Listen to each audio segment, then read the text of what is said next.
А в Якутске следователи изучают обстоятельства трагедии в одном из ночных клубов столицы. Криминальные разборки привели к смерти мужчины. Трагедия произошла 9 октября. Пострадавший умер от 5 ударов ножом в область живота. В другом развлекательном заведении города из пневматического пистолета был ранен молодой человек. Галина Погадаева продолжит. Инцидент произошел в ночном клубе «Зодиак». Уже после закрытия заведения группа молодых людей задержалась на выходе. По словам очевидцев, между посетителями произошел конфликт, после чего один из участников достал из кармана нож и нанес своему противнику 5 ударов в область живота. Следственным отделом по городу Якутску Следственного управления Следственного комитета России по Республике Саха-Якутия расследуется уголовное дело в отношении 30-летнего жителя города Якутска.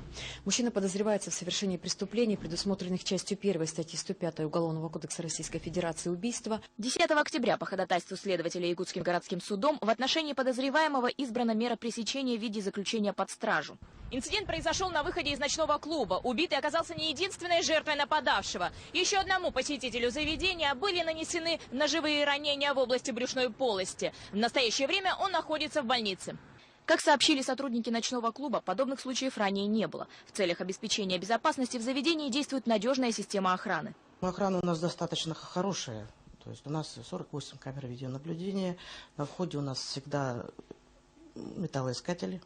Всегда охранники. Еще один трагический случай произошел возле ночного клуба «Ремикс». Выстрелом из пневматического пистолета был ранен 24-летний мужчина. После полученного ранения его, лежащего на земле, переехал внедорожник. Подозреваемый задержан. По данному факту возбуждено уголовное дело. На сегодняшний день проводится следствие. В настоящее время пострадавший находится в реанимации республиканской больницы. Ранее ему требовалась кровь для переливания. Благодаря родным и друзьям сейчас она имеется в достаточном количестве. Виновные в преступлении в настоящее время задержаны. Выясняются все обстоятельства дела. Галина Погадаева, Илларион Федоров, Вести, Якутск.